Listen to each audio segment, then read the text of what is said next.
On my girlfriend's birthday, I was in the middle of preparing a surprise for her when the property management office of our marital home called first. Sir, we've received a complaint from another resident, the staff member said. They claim there's been quite a bit of noise coming from your unit at night. From you and your wife. I frowned. The only person I had given a key to that apartment was my girlfriend. I called her immediately. She answered with a soft, teasing tone. They must have made a mistake. I'm at my best friend's place. All right, I said evenly. Enjoy yourself. After hanging up, I opened the smart home system without hesitation and remotely locked every door and window from the outside. Then I dialed the police. Hello, I'd like to report an unlawful entry. The moment I ended the call, I drove straight to the apartment. I had barely pulled up downstairs when two disheveled figures were dragged out by the police. The woman was Jess Catcher, my girlfriend. The man was Sonny Peterson, my brother in all but blood, the one who had grown up with me. I had spent an entire day and night on an international flight just to rush back and give Jess a birthday surprise. Now, the surprise had turned into a shock. I sat in the car, my body rigid, my mind completely blank. Jess angrily shook off the officer's grip, loudly arguing about something. Then she pulled out her phone, her fingers flying across the screen. A second later, my phone rang. Grayson, what the hell is wrong with you? You called the police on me? The moment I answered, her voice was sharp and frantic. None of her usual coquettish sweetness remained. Leaning against the car door, I watched her twisted expression under the harsh lights not far away and replied calmly, What do you mean? I reported someone for breaking into our apartment. Are you in our apartment? Silence fell on the other end. A few seconds later, she stiffly changed the subject. I'll explain everything later. Just tell the police it's a misunderstanding and have them let us go first. I said nothing, simply listening to the panic laced in her breathing. Her tone softened, a trace of barely perceptible pleading slipping in. Grayson, Thanksgiving is in a couple of days. Didn't we agree to visit my parents? Don't make this a big deal. 10 years together. She was betting I would indulge her unconditionally. She handed the phone to a nearby officer, and I heard her urgent voice say, Officer, it's my boyfriend. He'll explain. I told the officer it was someone I knew, and to let it go. A faint, meaningful chuckle came from the other end. Kid, you ought to wise up. Then the call ended. I knew exactly what he meant. But knowing something is one thing. Seeing it with your own eyes is another. When betrayal stands before you in the flesh, wearing the two faces you know best, the impact is enough to crush you entirely. I saw Sonny holding Jess's hand with a wounded expression, murmuring something softly. She kept patting his back, comforting him. The scene was both blinding and absurd. Just 2 days ago, Sonny had been on the phone with me, helping me plan a surprise for her, grinning as he said, Hurry up and marry Jess already. I'm waiting to drink at your wedding. I pulled out my phone and, as if possessed, opened his social feed. The latest post, uploaded an hour ago, was a grid of photos, a birthday cake, and red wine. Even though the background had been blurred, I recognized it instantly as our apartment. The caption read, She said she only spends important days with me. She and I, that's what us really means. My fingers stiffened as I scrolled down.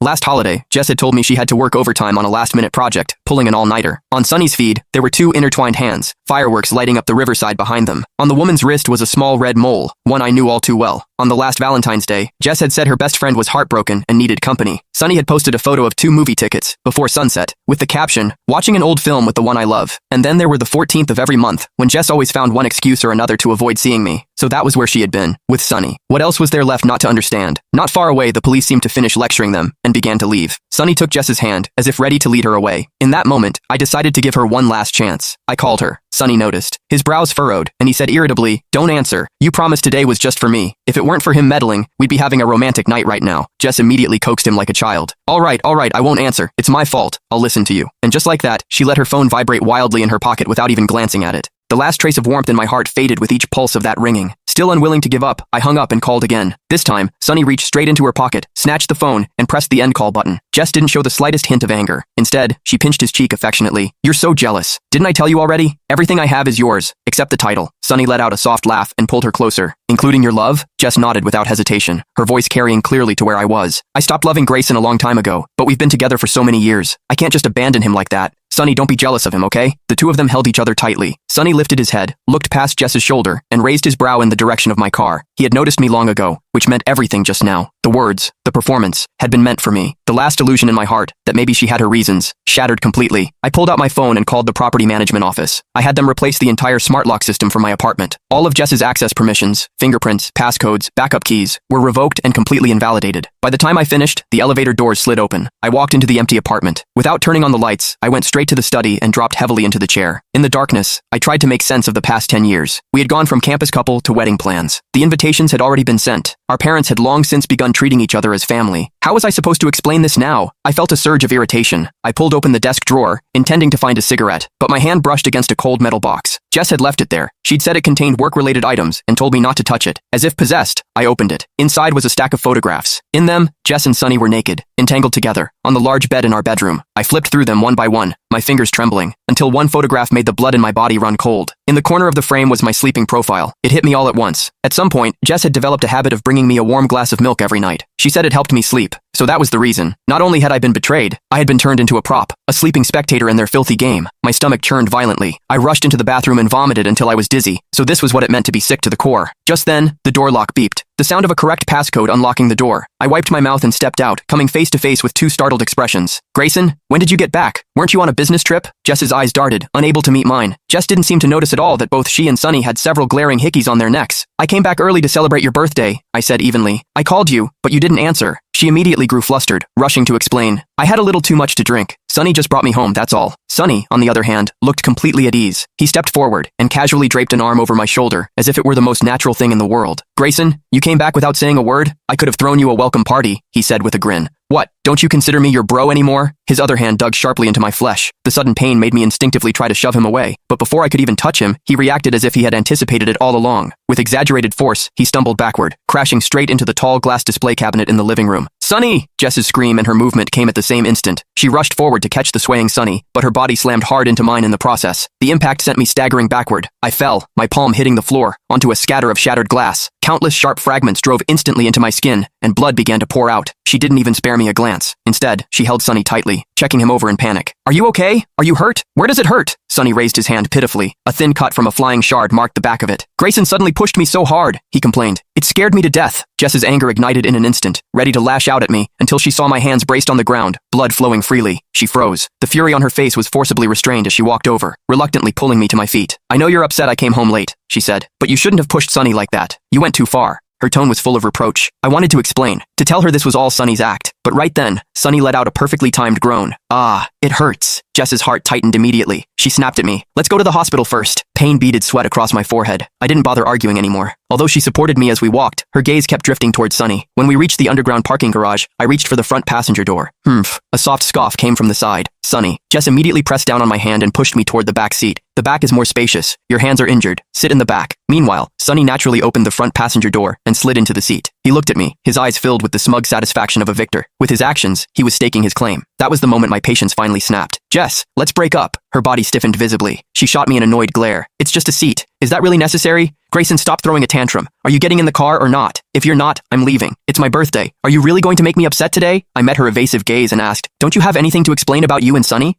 Her eyes darted, her lips trembling. Sunny called out again. Jess, my head feels dizzy. My wound really hurts. She glared at me, embarrassed and angry. You're even jealous of your own buddy now? I don't think your hands hurt that much. You still have the energy to spout nonsense. I'm taking Sunny to the hospital first. You stay here and reflect on yourself. Even at this point, she still refused to tell the truth. My hands were bleeding, a small pool of blood already forming on the ground. And yet, she acted as if she couldn't see it at all. With a sharp press on the gas, the car roared off, tires screeching as it disappeared into the distance. Jess had left me alone in the cold, empty underground garage. In that moment, I realized I didn't want to let them off so easily. By the time I returned home with my hands bandaged, Jess was already waiting at the door. Her eyes were red-rimmed. The moment she saw me, she rushed forward and threw herself into my arms, holding me tightly. I'm sorry, Grayson. I'm so sorry. I was just upset about you calling the police. I lost my head for a moment. Her warm tears soaked through my shoulder as she sobbed uncontrollably. The moment I got your call, I told Sunny to take me there right away. But who knew you had already called the police? It was all just a mix-up, a misunderstanding. Please don't be mad at me, okay? She looked at me carefully, gauging my expression. When I didn't react, she leaned into me, her voice soft and coaxing. We're about to get married. Don't be angry anymore, all right? From now on, I won't go anywhere. I'll stay home and keep you company. Oh, right. I've prepared a surprise for you for Thanksgiving. I lowered my gaze to her earnest performance, my heart utterly cold. Forcing a tired smile, I reached out and patted her head. Okay, I've prepared a gift for you too. I'll give you this gift when we get engaged. Life seemed to return to its usual calm. If anything, it grew even sweeter than before. But I noticed she checked her phone more and more frequently. Often, when I wasn't looking, her fingers would move rapidly across the screen. And on Sunny's social feed, more and more melancholic posts began to appear, as if in perfect coordination. I looked at those affected words and felt nothing but ridicule. Thanksgiving arrived quickly. Both families gathered at a hotel for dinner. Some elders who had watched us grow up, and a few close friends were invited as well. It was, in essence, a small engagement banquet before the wedding. Tonight, the gift I have for you is finally here.